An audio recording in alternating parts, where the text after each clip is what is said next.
Like a true blue Bengali boy, your parents expect you to do a salary job, not business. So I'm very lucky from that aspect, that always a very open culture from that perspective. So for that I'm thankful.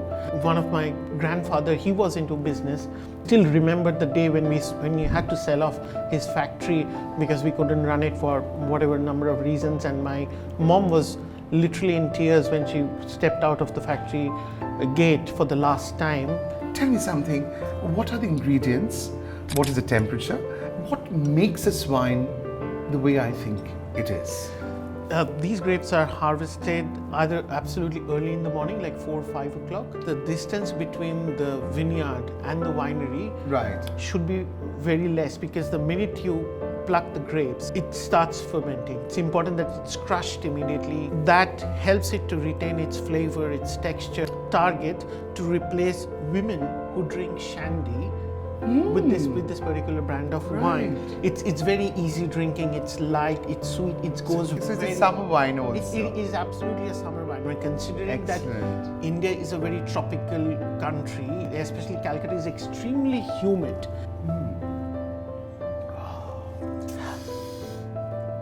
I can't even tell you in words because it's going to be a little unparliamentary. If you smell it, you will see there's rose petals, there's honeysuckle, there's and when you taste it, you will see there's a lot of fruity flavor to it.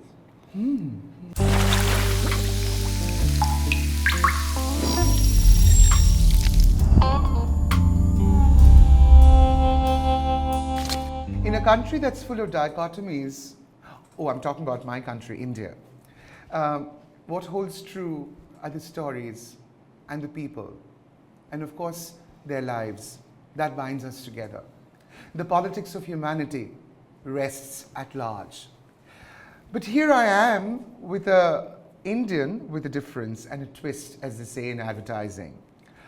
A true blue Bengali gentleman who moved to another country, another continent to begin his journey, and we will be talking about that, rather chronicling that. Anirban Basu, will you introduce yourself? Namaskar. Namaskar. আমার নাম Anirban Basu. Right. I'm an Australian. এখন নতুন ভাবে বলতে গেলে Australian of Indian origin. Wonderful. Anirban, I wouldn't say surprises me, but excites me is the fact that, we are all born to very traditional Bengali families with values and a lot of dilemmas that we grow up with as Bengali boys. We always look at a salary with a very certainty, a kind of job certainty, employment certainty. But here you were, and the journey must have been very exciting, from South Calcutta to Australia, miles apart. Where did it begin? And let's talk about the beginning. How did it begin for you? So it began basically in 2009, because I had a job in IT, and I got an opportunity to go and start working in Perth through an IT company. So me and my wife, we got married in 2008, and we wanted to have a new experience, live in a better place probably. So when this opportunity came up, we actually grabbed it and we moved to Perth. Initially we lived there for 2 years. The thing about Perth and Australia was we fell in love with the country when the minute we set foot on it. So it's contrary to the hustle and bustle that we see in India. It was like a calm, quiet, probably a bit more cleaner what you see out here. And obviously the quality of life was obviously a bit better. When we landed, we thought that yes, we're going to live here and make a life of ourselves, because as you say, like we had no strings attached at that moment, and we never had anything holding us back. Like our parents were actually pretty supportive of the fact that if you want to go and make a better life of yourself in a different country, this is the time you should try that. And we took that opportunity. We were into jobs and moving into a business.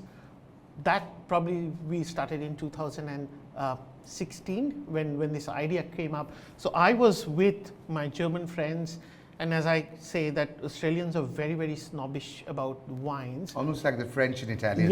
Yes. So if you go to a restaurant in Australia, you will see that there are approximately like a bar menu will open up and you will see all the Australian wines are there. There will be probably 50 or 60 labels of red, white, sparkling, the wines that you will see there, and you will find a little bit mentions of the Burgundy or the Bordeaux, Rioja, the winemaking regions in Italy. There's a little bit mention of them. So we are very snobbish about our wines. And initially, when I used to come back home, so the home means a different connotation now, but when we come back home, so I used to see there was not many options of wines that were being sold in Kolkata. Right. So that idea came up with my German friends, and we thought of doing some good Australian wines here. And I'm going to just interject you with your permission. You know, the wine and art goes hand in hand. Yeah. And you and I are very happy seated in BCAF, which is run by a very dear friend, Reena Diwan, who's an art curator by profession. And this is a seat of displaying art, exhibiting art by independent artists. And the spotlight is always on art that is affordable, and of course art that pairs up with all the elements of good life, which is like the wine that I'm talking about. Wine is, and especially, I'm going to come to a section where we discuss wines, but I'm telling you, this is exactly how I felt. And I'm a little bit of a joke, but it's true for me. I was telling Anirban, the way that I look at this Moscato wine is like an old paramour with whom I had no bitterness. We broke up, but we are going to reunite again, on the verge of reuniting. I'm sorry, I couldn't resist the temptation of saying how fond I am of your wines. But thank you. Yes, you're talking about your friends and the seed of entrepreneurship gradually getting into blooming. Let's talk about that. So we thought that what can we do? What can we bring which is uniquely Australian to Kolkata? To Kolkata. And India at large. And India at large. So we thought that the best thing for us to do would be Australian wines, and we started then researching that which wineries would pair up with us in doing that. And at that point, we knew an estate which makes Talinga Park wines, so they were very kind enough to say, okay, take our wines and go. But obviously pay us money, but take our wines and go sell it in India. And I remember, like, we were full of doubts, and we had a lot of trepidations about whether this will work or whether this will not work. So we shipped literally 2 pallets of wine to Kolkata, and we said, okay, we will check it out. But that 2 pallets of 2 brands of wines have probably now expanded to 12, 14 brands of different kinds of wines and spirits that we do in Kolkata. Excellent. It was an adventure. So I will pour some wine a little later, and of course nose through it and sip it as well, because it's a lot of distraction. Distraction in the right sense. No, Anirban, what is very important for me is, as a winemaker, as somebody who's possibly into the business of selling wines and also other alcoholic beverages that we're going to talk about in this journey, there's something that strikes me, because I'm also a Bengali like you. When I started my career, my parents expected me to, because I'm an MBA major, and they thought that a salaried job would be very interesting for me. And I did that for a couple of years, and I have the relevant corporate experience, because the film industry doesn't pay much here. So the thing is, I have to do other things to source my wine. I have to buy the wine. So, what is interesting is there's a bit of a conflict there, because like a true blue Bengali boy, your parents expect you to do a salary job, not business. And also the values that we usually grow up with, oh no, you can't sip alcohol until you reach a particular age group, and you're not going to drink in front of your elders, and blah blah blue. There's so many trepidation and inhibitions that one grows up with in a Bengali household. What I'm trying to say is, you going into the business of alcoholic beverages, why? A. B is, was there a little inhibition in the part of your family as well? So I'm very lucky from that aspect that neither my parents nor my in-laws had any inhibitions about me working in the alcohol industry. Right. So, and like even in our homes, like we all sit together, have a glass of whiskey or wine whenever we meet. So it was always a very open culture from that perspective. So for that, I'm thankful. Right. And what also happened was, like, you know, when we were kids, like we used to go to our nearby shop and say, I want to buy a bottle of rum or anything. And I saw one of those shop owners in South Calcutta, he was dressed, he was smoking a classic cigarette. He came into the shop at probably 12 o'clock. We were just going to there to buy a tipple, and he lit a cigarette and sat down on his chair, was wearing a, what do we call as a pajama Punjabi, and then he said, Ajke koto cash holo. So I looked at him, I was like probably 18 or 19, and I said, wow, look at this guy, like he's selling alcohol. And that's what I was thinking. From that age, I always wanted to be in this trade. When that gentleman probably has passed away, but I just had this amazing feeling when I saw him that, look, why can't we be in this industry? And I always wanted to do something, because one of my grandfather, he was into business. And I still remember the day when we had to sell off his factory because we couldn't run it for whatever number of reasons. And my mom was literally in tears when she stepped out of the factory gate for the last time. And you remember. It remained with you. Yes, it actually remained with me. And I always wanted to do something like that. It's also kind of a scar that you carry. It was a scar. And you wanted to get back into what was the passion was for your grandfather. Yes. So he was into a different industry, I'm in a different industry, but we're still a business family. Yeah, of course. I understand that. Before we move into, before we journey into the meandering path of malts, blends, and wines, I want to ask you, as an industry, the alcoholic beverages industry, what do you think vis-a-vis Australia, the Indian alcoholic beverage industry? How's it faring? What are the trends? How do you look at the business? Yeah, so India primarily has been a brown spirit country. It has always been. Like, people love drinking whiskey. So you can catch any person on the street, they will, when you ask what do you drink, they will probably say whiskey, beer.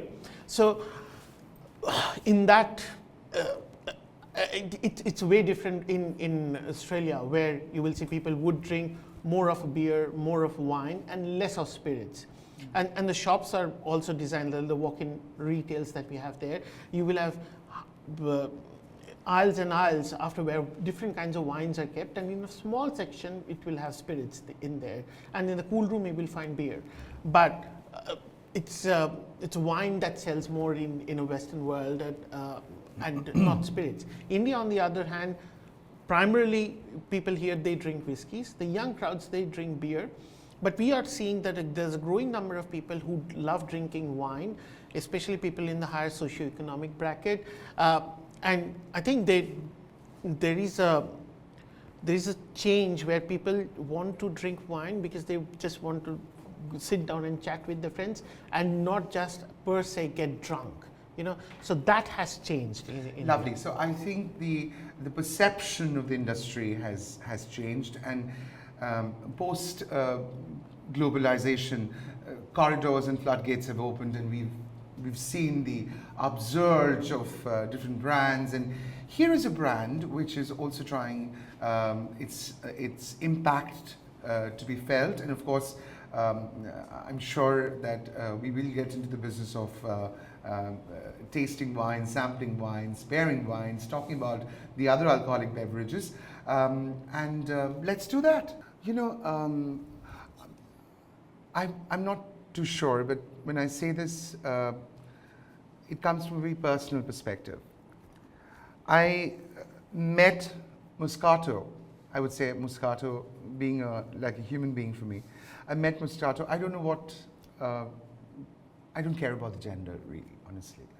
After all these years, when I met Moscato, I just lost my mum in 2021, and the year is 2021 also. That vintage that's currently selling is 2021. Right. So I remember I met Moscato at that point of time. We were screening my short film, at a house, and till then, this has been a part of my life in different ways. Right. It's come back to me through my friends also, who love this wine. And when I said that it's like meeting an old paramour, I was right.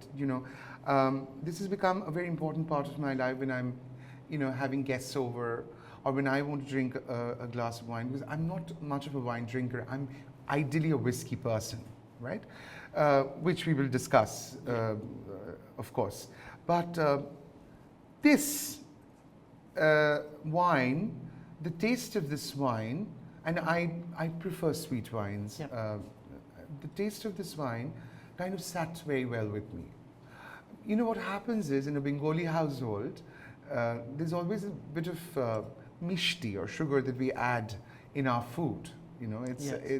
And especially when you're brought up by a North Kolkata mum, everything is they'll put sugar in everything. So I guess this also had that trigger. Yeah. And there is a very general sense of happiness that kind of endows on me when I drink this. And this is no marketing language, and I'm not saying this because I'm doing a podcast with your company, right? I'm saying this because this is how I felt about it. It's very personal, because wine drinking is like watching a piece of art. Yep. Or reading poetry. Yes. It's a personal journey. Yep. It's a very, very personal journey. And you possibly can't even fathom, no one can fathom how drinking wine can enrich you as a human being. Yeah? And I'm saying that because I believe it. I mean, this is just not a social statement for me. Hey, I'm drinking this wine, I'm drinking this malt. And I understand it's also a statement that you make by drinking a kind of wine or a kind of malt. Yeah. I understand all of that. It's a very important part of the society that we live in.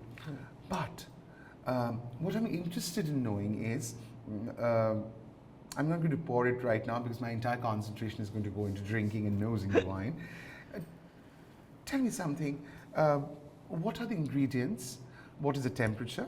And also, what makes this wine the way I think it is? So, as you see, Moscato, the grape is called Moscatel. And these grapes are harvested either absolutely early in the morning, like 4 or 5 o'clock. Right. And the interesting thing is the distance between the vineyard and the winery should be very less, because the minute you pluck the grapes, it starts fermenting. So it's important that it's crushed immediately. It's crushed in small parcel bags. It's not machine crushed, because then the subtle tasting notes that are there, they will disappear.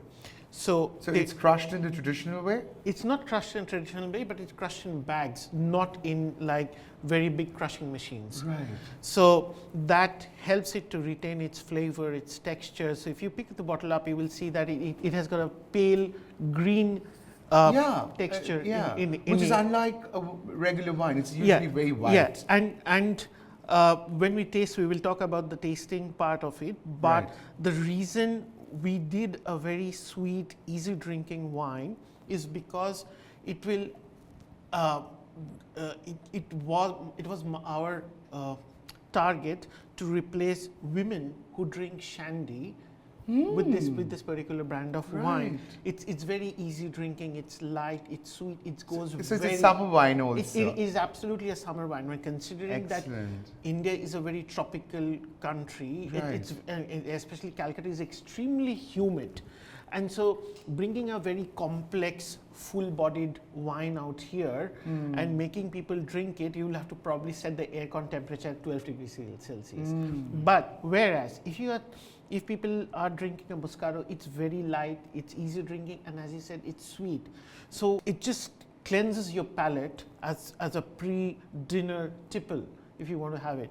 Or you can have it just with lemon tart or with cakes, pancakes, and anything. It goes so well. That is possibly why it's also called a dessert wine. It's a frizzante. It's a frizzante means it's a fizzy, light-bodied white wine which goes very well with desserts. Right. It also goes very well as a pre-dinner with cheese also. So you can have it. You can have it with cheese, right. or you can, you know what, you can have it with Vietnamese pork roll. Really? Really, wow. it tastes amazing with veal. Amazing. And Vietnamese pork roll, and just dip it in the, you know, you have those big Vietnamese pork rolls. You dip it in the sauce. In the sauce, the dip that you have. The dip, the cashew nut dip, and then you have it with the Moscato, and you'll see how lovely. So, like a true blue Romeo, I'm sorry, a Bengali Romeo, can you pour some wine for us, please? Yeah, sure. To taste. And as you do that, can you also tell me something, Oriban? When you started making these wines in Australia, right? I'm sure you also have a sommelier who kind of does the entire wine making for you. So have you been to one of those sessions where you've actually seen how it is being made? Oh yes. So right? I have not only seen how it is made in Australia, I've seen how it is made in Spain as well. Wow. So I have been... I've seen it in Niagara, in Canada, because there's this vineyard trail that you go through. Yes. And you actually sip different kinds of wine. Yeah. And you get to see how they're crushed. Yes, I've seen all of that, and especially it's an industry by itself in Australia where people are taken for wine tours.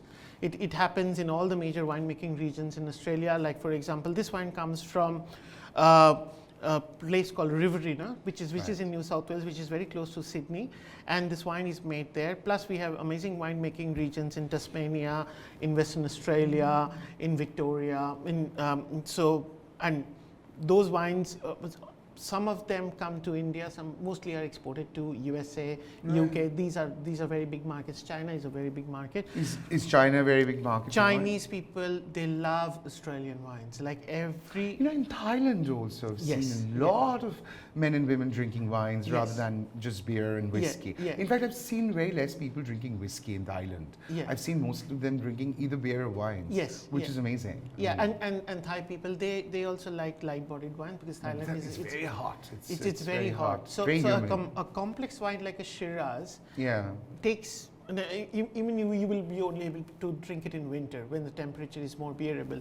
This is a summery, a fruity, a light-bodied wine which you can drink throughout the year, and it's an absolute hit with the ladies of Calcutta. Wow, amazing! They love our Moscato. I was right when I called you Romeo then. Right, excellent. So when you say that the TG or the target audience for this wine is of course women who are possibly going to substitute their shandy with my old paramour, Moscato. When you say that there's a kind of shift that has happened to drinking among women, and this is an absolute hit with the ladies, and I've also seen men drinking this a lot. But how do you look at the shift? So if you think what shandy is, it's basically you pour soft drinks into beer. That's right. You do that. So why do you do that? Because you want to make it sweet. Yeah, like I pour lemonade into beer when Correct. So you want to make it less bitter. Less bitter. Less bitter. So if you have something that is not less bitter, it's easy to drink. Right. It's very light, has got a low alcohol content in it, won't give you a hangover. Then you have a better choice than shandy, which is a Moscato. Let's raise a toast to that. Let's raise a toast to that. Lovely. Cheers. Cheers.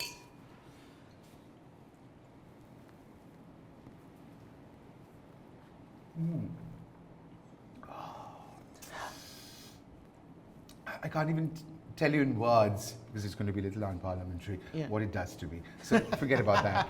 But honestly, when we talk about drinking Moscato, there's also, I'm sure, you've seen a lot of artists, a lot of performing artists, musicians drinking this kind of wine because they travel throughout the year, and so if they want to tipple, they can also enjoy this because it kind of goes through all kinds. I mean, you can drink this in like winter and summer both, but it's primarily made for a country like India also, where it's the heat is quite unbearable. The heat is quite unbearable.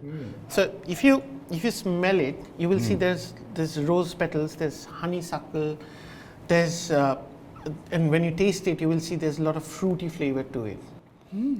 So the fragrance of the wine fragrance fills that up the comes room. So to maintain all of these, I mean, the fermentation process that happens, it is done at a very, very cold temperature. Wonderful. And the harvesting is done absolutely early in the morning. Okay. And it is immediately, as I said, that it is pressed in cold bags, and then it goes to the various stages of, distillation and fermentation. But the important thing is, from the vineyard to the winery, the journey is very short to ensure that the grape quality remains as is. Well, as Emily Dickinson wrote, hope is a thing with feathers. I say, hope is a thing with this glass of wine.